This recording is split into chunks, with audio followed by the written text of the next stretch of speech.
Mr. Peace, forgive me. Nobody wants to take a seat at a bar and discover their only choices are between a Bud and a Miller. We want to continue the dramatic growth in craft breweries, in opportunities for consumers, and in the jobs that they create. And I found the testimony of Mr. Brito encouraging, but I'd be interested in hearing your view on how these huge international companies and their potential mergers may or may not impact craft breweries, distributors, and the impact on consumers. Have your companies faced competition or challenges due not only to ABI's ownership of distributors, but also due to some of their use of market pressure over distributors?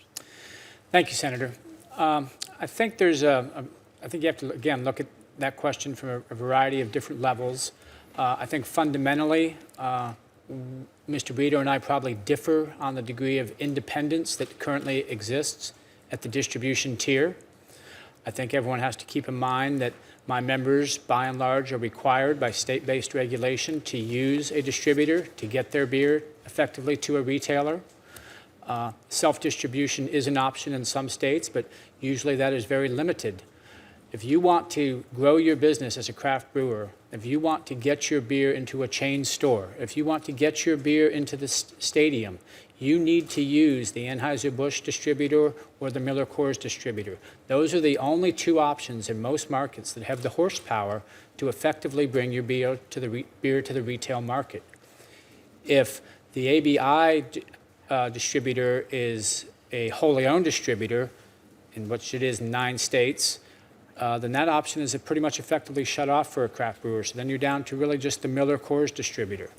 So at the end of the day, we don't feel the existing playing field is exactly level, and we're very concerned that the increased market power of the combined entity will be able to further influence the distribution tier to the to the disadvantages of Dogfish Head, 16 Mile, companies like that. Dogfish Head now employs over 200 people in Milton, Delaware, and we just want to make sure that those American success stories are not negatively impacted by this merger. Well, thank you. If I might, Mr. Chairman, could Mr. Purser just comment on that same question in closing? I know we're running tight on time, but do you agree with that same assessment about the access to distribution options? Yeah, I think that there is a scalability that comes with a more established distribution network. And the Miller Coors and the Anheuser-Busch InBev distribution networks are more established. They've got that access to scale. That's part of the economic reality. Interestingly, those networks were preceded 50 years ago with different brewers, with Schlitz or Falstaff, or built on other brand names that once upon a time were more dominant players. Beer's history was more bifurcated. There was more regional players, a whole host. We could wax poetic and open a couple of cold ones and talk about the history of beer in America. I see somebody's getting a head start there. But in all seriousness, the outlets and the access need to be maintained through these independent channels.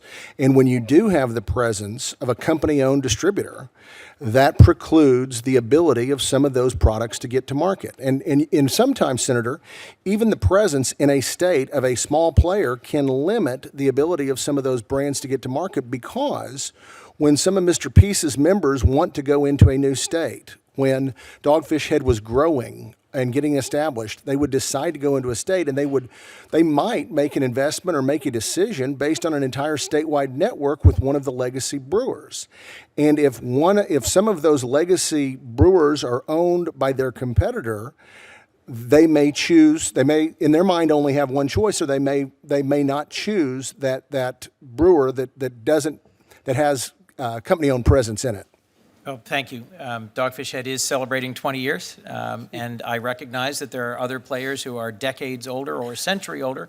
What we're just trying to do here, Mr. Chairman, is make sure that we preserve competitiveness, a level playing field, and opportunities for our consumers and constituents. Thank you all very much.